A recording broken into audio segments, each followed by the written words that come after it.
Hello there, this is John Swin. I hope you're all having a wonderful day. This video will be covering information regarding Paul E Vallely and his role in Psy Ops, Delta Force, his role at Fox News, the Iraq War, the Tea Party and alternative media. Paul E Vallely, born November the 29th, 1939, is a retired US Army Major General and senior military analyst for Fox News. He served in the Vietnam War and retired in 1993 as Deputy Commanding General, Pacific Command. In 2004, together with retired Air Force Lieutenant General Thomas McInerney, Vallely co-authored the book Endgame, The Blueprint for Victory in the War on Terror. So an interesting note to begin with is, in 2007, Alex Jones released a documentary film called Endgame, Blueprint for Global Enslavement.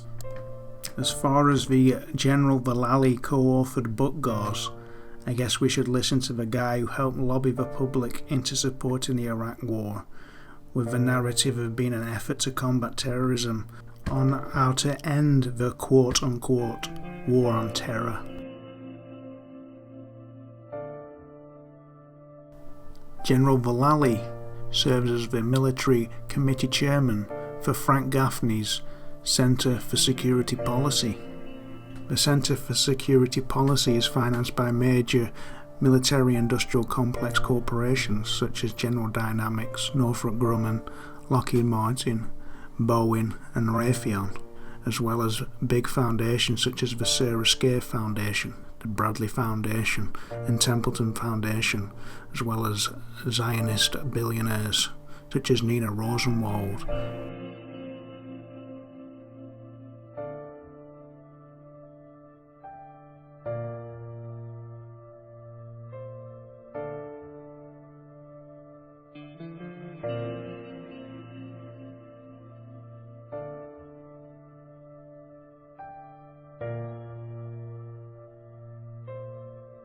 Frank Gaffney and his associates and extended groups such as the Committee on the Present Danger China, Islamophobia network that include the likes of Daniel Pipes, David Horowitz, Robert Spencer and Pamela Geller, serve the interests of their financiers. General Vallely is no different in that respect. Working for the Center for Security Policy, Vallely would occasionally write articles and give lectures on the war on terror.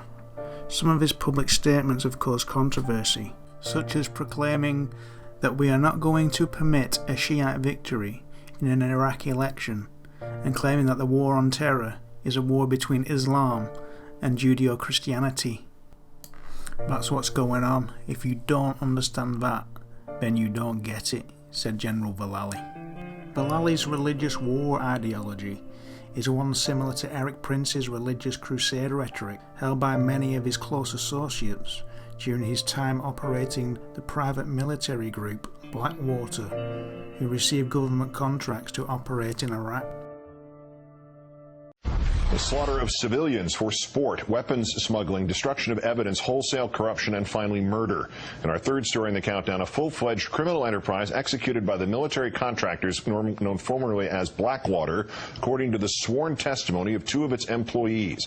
The nation's Jeremy Scahill, who broke the story, joins us in a moment. The details come straight from two sworn affidavits filed late last night by persons whose identities have been sealed to protect their identity, men who have previously cooperated with federal prosecutors in the criminal inquiry into Blackwater. From John Doe number 2, a former member of Blackwater's management team, quoting the affidavit, it appears that Mr. Eric Prince, Blackwater's founder, and his employees murdered or had murdered one or more persons who have provided information or who were planning to provide information to the federal authorities about the ongoing criminal conduct. On several occasions after my departure from Mr. Prince's employ, Mr. Prince's management has personally threatened me with death and violence. John Doe number 2 also stating that Mr. Prince, pictured here, smuggled unlawful weapons into Iraq Iraq, including sawed-off semi-automatic machine guns with silencers and illegal hand grenades.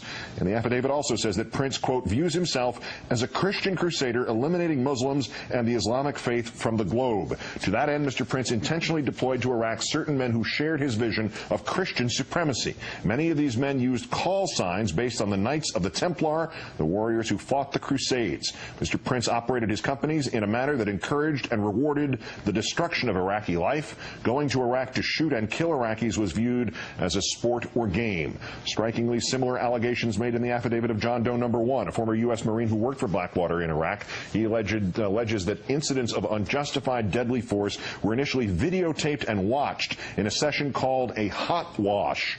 Blackwater, now known as Z Services, spelled XE, maintains that Mr. Prince and the company are innocent of any wrongdoing and performed their duties on behalf of their employer, the State Department. Joining me now, as promised, the contributor to The Nation magazine and author of Blackwater, The Rise of the World's Most Powerful Mercenary Army, Jeremy Scahill. Good to see you. Thanks for coming in. Thanks for having me back, Keith. As horrific as all this sounds, it's just part of what you described in the piece today. Flesh it out for us. Well, I mean, obviously, to hear the term murder and Blackwater in the same sentence is no great surprise, particularly to people who've been following the history of this company. It's been at the center of some of the worst violence in Iraq, killing civilians repeatedly. 5 of its men are going to be tried on manslaughter charges for the Nicer Square massacre in Baghdad in September of '07. Another one pled guilty. The Congress is investigating. The IRS is investigating. This is a scandal-plagued company. What is explosive about what's happened here, and you just went through some of the most explosive of these details, is that you have 2 former Blackwater officials. I have learned from sources that John Doe No. 2 was actually in Blackwater management and was privy to some of the inner workings of the company. Eric Prince, the owner of Blackwater, remains the sole owner of the company no matter that he stepped down as CEO and the founder of the company. He micromanages every aspect of Blackwater's operations, and that's been well known. On the Christian supremacist angle, let's remember that Eric Prince viewed Blackwater as a neo-crusader force and has from the beginning. This is a guy who comes from one of the powerhouse families of the radical religious right. His father was a major bankroller and gave the seed money to Gary Bauer to start the Family Research Council. James Dobson focused on the family. And then we have his forces deployed in Iraq as part of a war against a Muslim nation that George Bush characterized as a crusade. What we have here, Keith, is a confirmation from insiders at Blackwater that, in fact, Eric Prince did have a neo-crusader agenda and, most explosively, may have murdered or facilitated the murder of individuals that were intending to or did cooperate in the federal government's criminal investigation of Blackwater. This is deadly serious. All right, to the murder in a second, but you mentioned something in here that strikes an obvious question. How could the Bush administration, the State Department, have missed this crusader element here, or was that what they were looking for? Missed it? I think it was considered a plus in the Bush White House. Remember, Keith, what we had here was the Bush administration essentially create a force that acted as an armed wing of the administration, not subject to the military command, not subject to the Uniform Code of Military Justice, that reported directly to George Bush's Secretary of State and then to the President. These were his men, his private force in Baghdad, and the allegations that they were running around shooting Iraqis as part of a war to eliminate Islam globally, as is actually what one of these individuals said, is extremely disturbing to anyone who believes in any semblance of Constitution, law, or human rights. Some specifics, what you know about this is a strong term, murder, in court documents. This is under oath. This is not somebody throwing something up against a wall to see if it'll stick. Are we talking about something related to the 2007 Baghdad massacre, or something here? It's unclear, but this is what I'll tell you what I do know about this, Keith. The fact of the matter is that these individuals in these sworn depositions provided those depositions to lawyers, Susan Burke and the Center for Constitutional Rights, that are suing Blackwater on behalf of Iraqis killed by Blackwater operatives in Iraq. They're suing them in civil litigation. What we do know is that these same individuals say that they gave this identical information to the federal government, one of them in grand jury testimony, as part of the ongoing criminal investigation. When I called the Justice Department and asked specifically, are you investigating Eric Prince on allegations that he was involved with murder, the Justice Department interestingly said that they would not confirm or deny any actions that they may or may not be taking against uncharged individuals.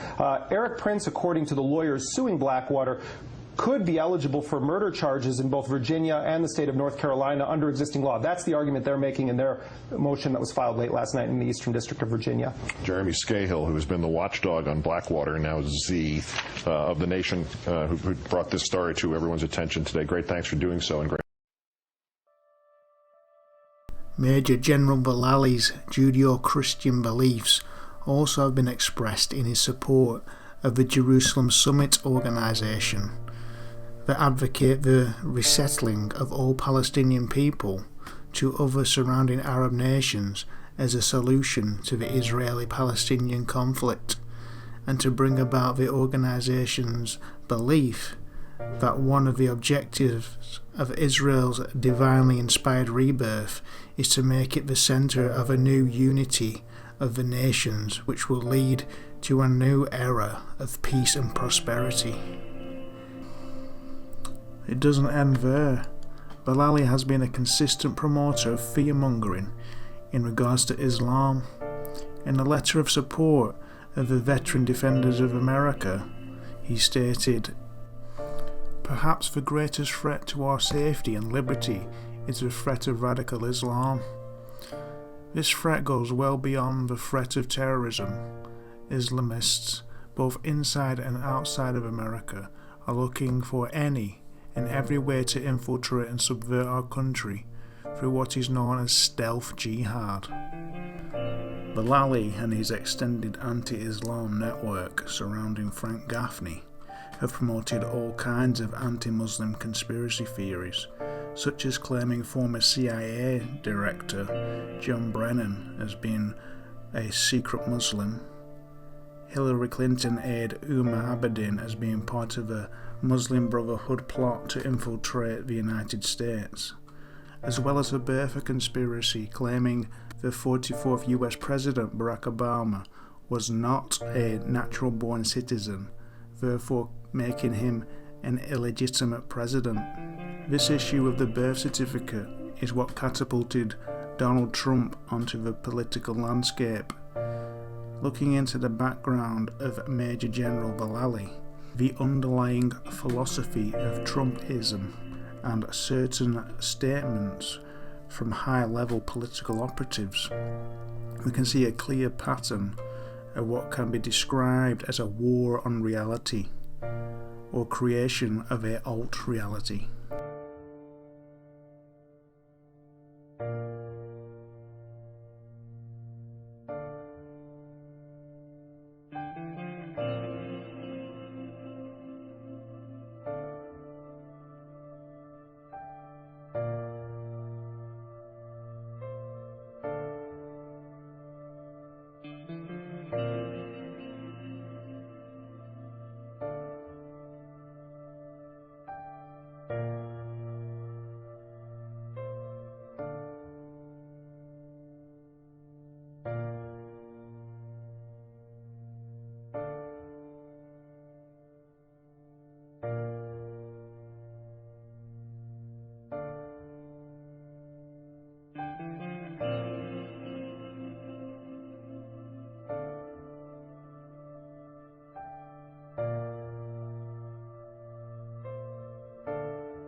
John Brennan was the CIA station chief in Jeddah, Saudi Arabia. This is not prominently talked about on any of the mainstream media outlets. He stamped the 9/11 hijackers passports and allowed their paperwork to get through without even being, properly filled out. This is the same John Brennan we're having to contend with now. John Brennan, okay, we have still not held him accountable for that mistake in Jeddah, Saudi Arabia, and allowing those terrorists to fly into the World Trade Center towers and attacking our nation and changing the world forever. You're well aware of this, correct? Correct. And he converted to Islam while he was in Saudi Arabia. Yes, sir. We definitely want to highlight that.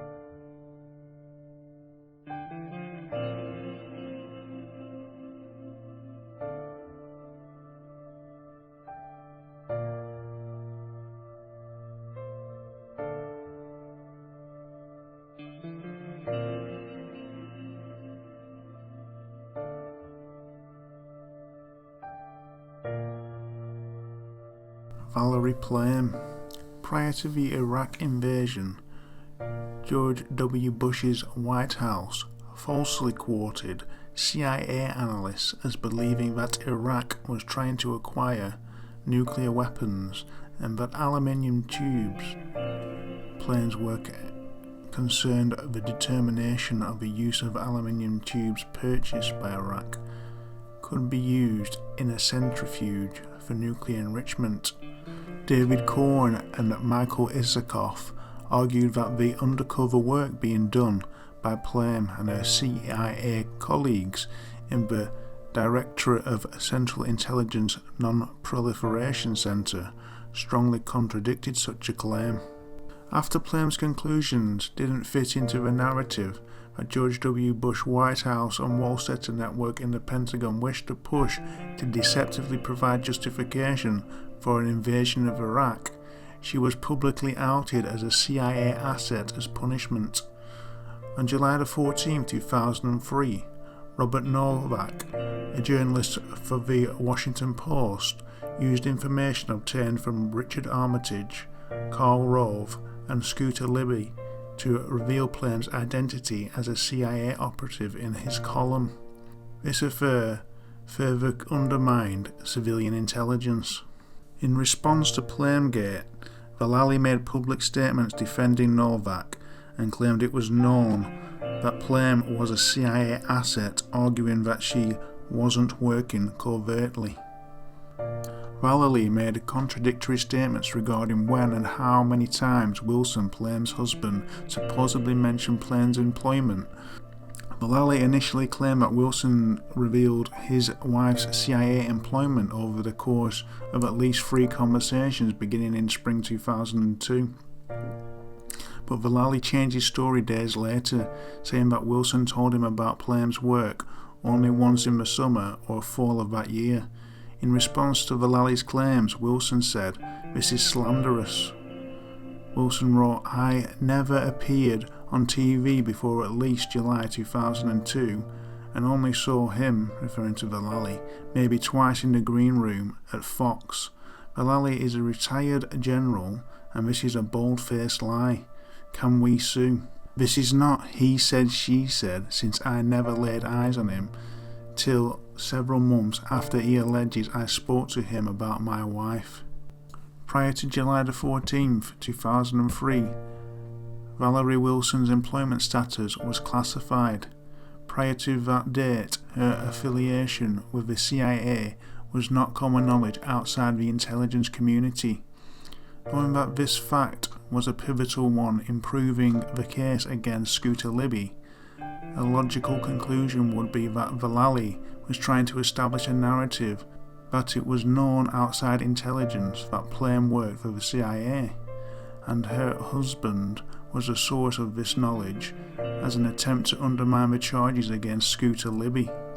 Libby was assistant to the Vice President for National Security Affairs, Chief of Staff to the Vice President of the United States, and assistant to the President during the administration of President George W. Bush.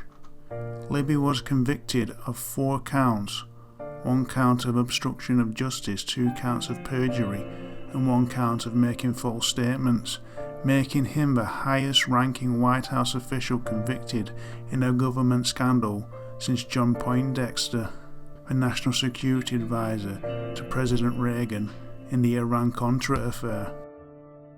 According to statements made by Vallely, a week following the events of 9/11, he was recruited as a senior military analyst at Fox News.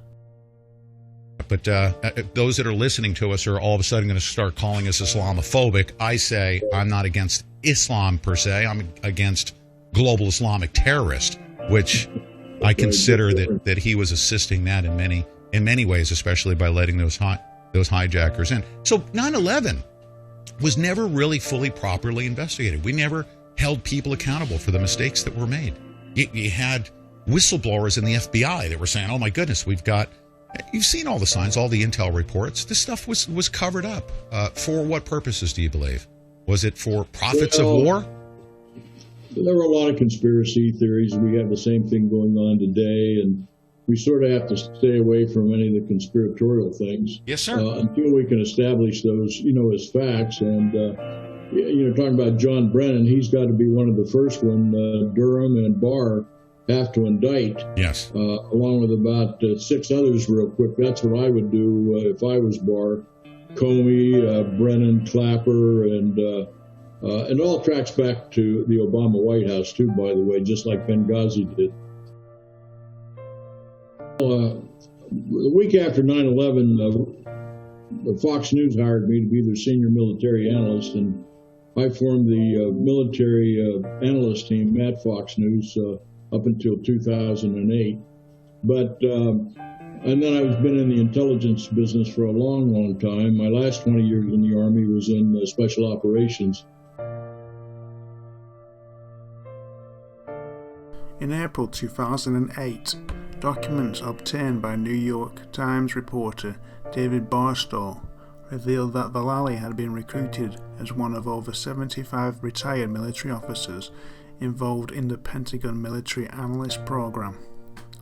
Participants appeared on television and radio news shows as military analysts and/or penned newspaper op-ed columns. The program was launched in early 2002 by then Assistant Secretary of Defense for Public Affairs, Victoria Clark. The idea was to recruit key influentials to help sell a wary public on a possible Iraq invasion. Under the umbrella of the program, Vallely asked the Pentagon for input on an April 2006 Wall Street Journal editorial defending then Defense Secretary Donald Rumsfeld.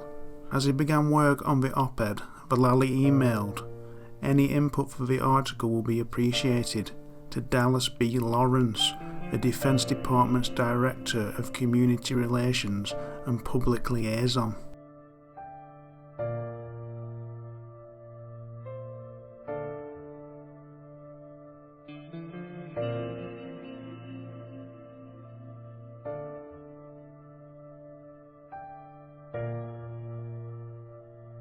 To talk more about it, we welcome in retired United States Army General Paul E Vallely.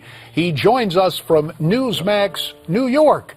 He's also the chairman of Stand Up America. Paul, it's great to have you here. I'll ask you something else that the president brought up during that interview with Jon Stewart is he kept saying that no one is offering an alternative to the deal that he has presented. What's your reaction to that? Well, there's been several alternatives. The first of all is no deal. That's a solution that we all believe in, as Bibi Netanyahu does in Israel, who is the prime target over there, with the United States being the next big target. And speaking of grave concerns, Paul, you have said in the past, you have written articles saying it is your belief that Iran already possesses a nuclear weapon. That is ominous indeed. What leads you to believe that, Paul? Well, over the past year, JD, my intel analysts have taken all the evidence, hard evidence, facts, intel reports coming from inside Iran and from the Middle East, and they have, for the past decades, have gotten the support from Russia, from North Korea, and from China. So it's a cabal that's been set up to support the Iranian nuclear program. They have the launch systems, they have the guidance control system, they have the detonation system, they have the warhead. And guess what? Russia and North Korea has tested everything for them. All they have to do is put it together, JD, like a tinker toy, and that's why they have the nuclear capability now, and this agreement is really a moot point. The only reason Iran wants to do it, to get released some $150 billion from sanction money they can take to use to further their programs.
General Paul, I have a question for you from our chat room on the American Arc Radio fan page. Do you know who the individual calling himself or themselves, if it's an organizational effort, Q? What do you know about that? Was that part of the Psy Op? What are you at liberty to say? Or is it a bunch of bunk? Well, let me just tell you the QAnon's tied to information. And it comes out of a group called the Army of Northern Virginia. Okay? Yep. Now, this is a group of military intelligence specialists of over 800 people that advise the president. And so, the president doesn't have a lot of confidence in the CIA or even the DIA, Defense Intelligence Agency, as much anymore. So he relies on these real operators. Most of them are special operations type of people. Yep. And so this is where Q picks up and gets some of their information, as I understand it.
know the name Michael Murphy? I don't.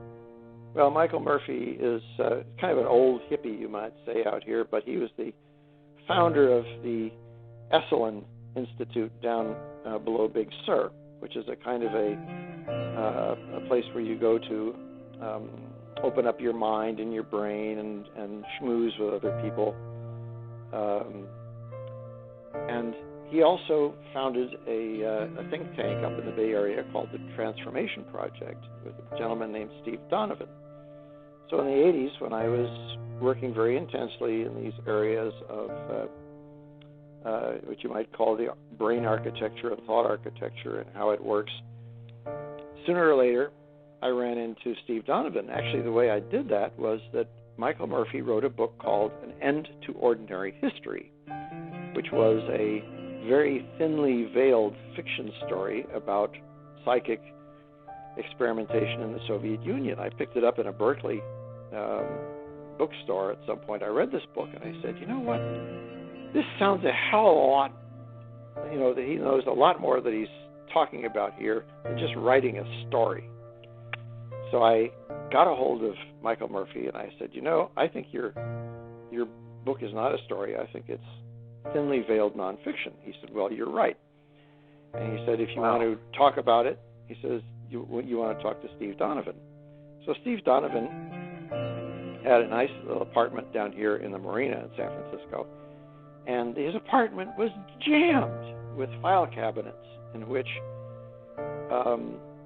psychic research and mental research from all over the world was in there. I mean, the CIA and the Defense Intelligence Agency had nothing like this. Nothing. So I was like a kid in a candy store. I went in there and I said, Steve, can I just rummage? And he said, be my guest. He was very affable about the whole thing. So a lot of the information, that I used to develop in MindWar began with documentation and things that I first came into when I was looking through the files of the Transformation Project. And that's an incredible story. Yeah, well, this happened because both Steve Donovan and Michael Murphy spent a lot of time in the 60s and 70s in the Soviet Union talking with the people back there who were at the very forefront of this kind of experimentation. And the United States, of course, this is a Cold War, so we didn't have our people, our agents or our attachés or anything doing this. They wouldn't have gotten a welcome. But the people like Steve Donovan and Michael Murphy would go over there on their vacation time and talk with these people and get together and have vodka with them and so on and learn all kinds of stuff and then bring it back. I got to ask you, General, this is another question that I talked about with another fellow that I was talking with just the other day. Do you personally know or have you had interactions with General Michael Flynn? Yes. You guys know each other pretty well? Fairly well. And have you spoken? In fact, well, I was in Moscow a couple months before he went over, so I talked to him before he left. And then when he left to go over there and go to the 10th banquet of Russia, RT, Russian television, and he sat with Putin. I had been in Moscow 2 months earlier than that, setting up the meeting between Trump and Putin, which I did while I was there. And that was at the G20 conference in 2017. So, yes, and Michael Flynn must be vindicated. He was one of the individuals that the deep state attacked first, as you remember. And what they've done to that gentleman, who's a great patriot and a soldier, have just harmed him and his family so much. So I think all of that's going to be turned around for General Flynn. We'll see what happens shortly.